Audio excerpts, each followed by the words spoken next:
Very good. Okay, now, Habib, so I need you to know, okay, so for our lessons, right, this is actually some of the house rules. Have you attended any other classes for 88? You have attended, so you know the house rules already? So I don't need to go through this with you. Okay, good. So I can save time on this. But anyhow, if you need to go to the washroom, need to get water, just go ahead. Type a message in the chat. Just say that, Mister, I need to go to the washroom. I need to go and get some water. I'm fine with it. You can even eat, in my lesson. Yeah, no problem. He is in your math class. Okay. Yeah, good. That's nice, right? To see someone familiar. All right, so let's look at our first question here. Now, Habib, in case you are not aware, this is actually the third part of the mid-year exam, mid-year mock exam paper that we are going through. So we have already finished half of the paper last 2 weeks. This is actually the third part of it, and next week will be the final. Then after that, the students will be adding up their marks in total and see how many marks they have gotten, and then what are the areas they need to improve on. Okay, so how to assess a mid-year paper, I will show you also later. All right, Habib? Okay, so let's read this question together. Okay, diagram below shows a ship with its anchor lowered to prevent the ship from drifting away. Right, so an engineer wanted to make an anchor. He dropped 4 materials of the same size, A, B, C, D, into a tank of water as shown below. So based on the observation, which material do you think will be suitable to make the anchor? Now, the anchor serves a certain purpose, right or not? It is actually preventing the ship from drifting away, isn't it? So the anchor must have some kind of properties. You all agree? So what are the important properties of this anchor? What can you think of? You want the ship to actually not drift away. After you lower the anchor, right? You don't want the ship to drift away. So what must this anchor be like? Okay, good. It has to sink all the way to the bottom, meaning what? It must be very heavy. Yes, good. So it must be very heavy. Good. What else? Anything else you can think of? So other things that we talk about will be it must be waterproof, very strong. Yes, correct. So y'all can say things like this, like it has to be heavy, it has to be strong, okay? Then it has to sink. So yes, we have gotten a few now. What happened to my pen? Okay. So over here, what are the 2 materials here you think he can choose? I think already we have the answers here. All right, so you can try to type in. Habib, if you have not seen this, you may want to also try to key in your answer. Okay, so if you see, would you choose A?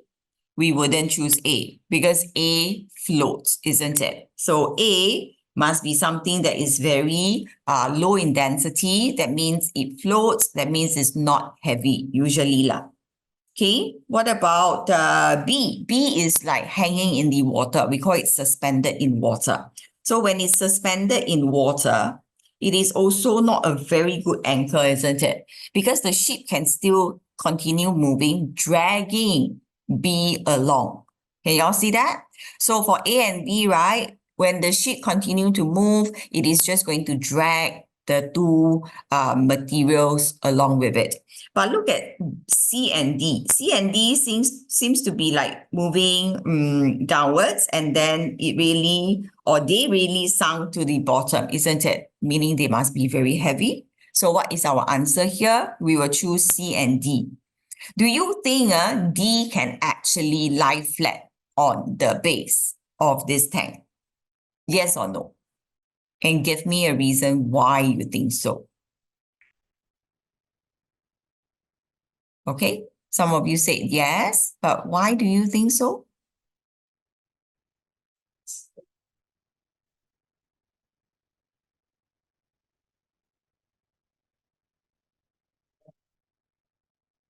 Okay, very good. So good observation there. Some of you actually are typing in and telling me because D did not have a chance to lie flat.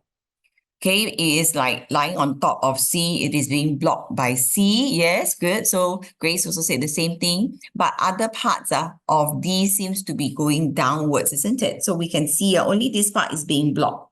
Because of this part here that is being blocked, okay, D did not have a chance to show to you that it can actually sing all the way. Why is my screen so dark? Is my screen very dark? No, right? Grace, you are looking at my screen as very dark, is it? What you can do is you might want to turn on the lights, or you can adjust, you can adjust your own screen also, the brightness of your screen. Are you able to? You try? You turn on very bright. Weird leh. But mine is, I don't see, still cannot. It might be your screen problem. Okay. Do you see all of us very, very dark? No, it's only my screen this screen here that you see is very dark. Okay, but are you able to read still?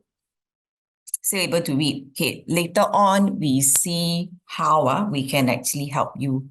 Okay, let's continue first. Now, Tammy placed 3 rings, A, B, and D, freely on a wooden rod. So you have a wooden rod here, A, B, and D, right? Is being slotted into the wooden rod. Without flipping the sides of the rings, Tammy then added ring C, which is made of an unknown material. So there's an unknown material here that resulted in the following arrangement. Oh, can already, Grace, that's good. Now, can I ask some of you to comment on this part here? Based on your observation, what do you think is this part telling you?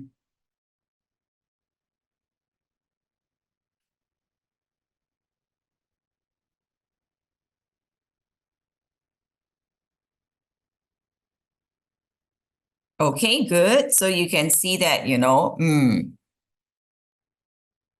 yes, B and D must be magnets. B and D they are repelling. Very good.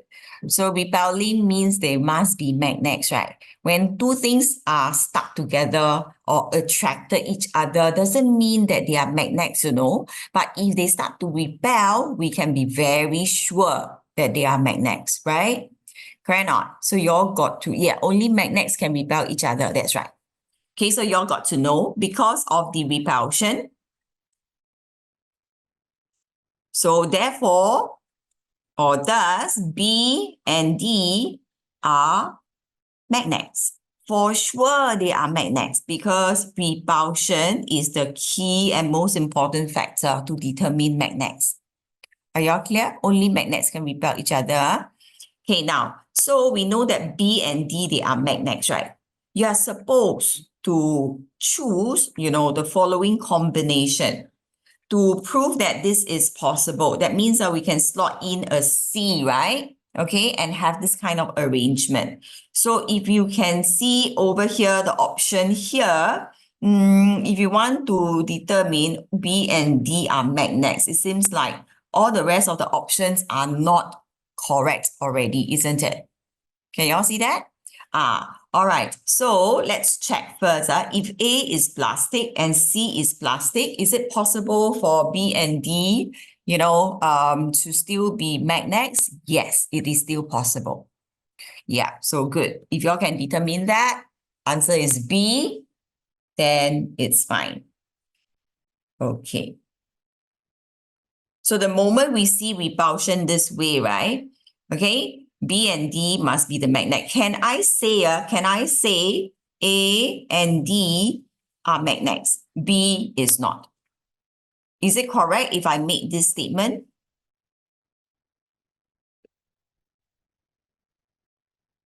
Can I say that? Do you think it is correct for me to say that A and D are magnets, B is not? Is that possible? Not possible, correct. You know why not? If A and D are magnets, then B is not magnet. Let's say B is like a plastic, okay? Then B will actually be on top of D instead. Clear? So yes, it will drop. It cannot float.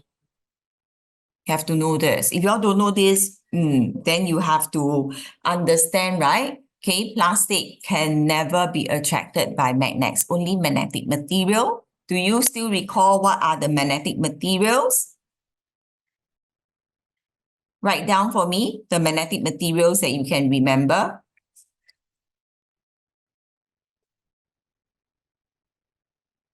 Very good, Zoe. So magnetic materials, there are only a few of them, right? So yes, steel and iron. Is there anything else that you know that are actually magnetic material? Okay, I see answer from Grace. That's correct. Cobalt.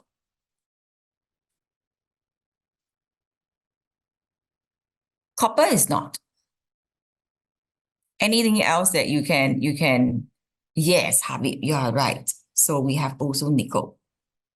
Okay, there are only 4 magnetic materials, but in primary school, you only need to know iron and steel.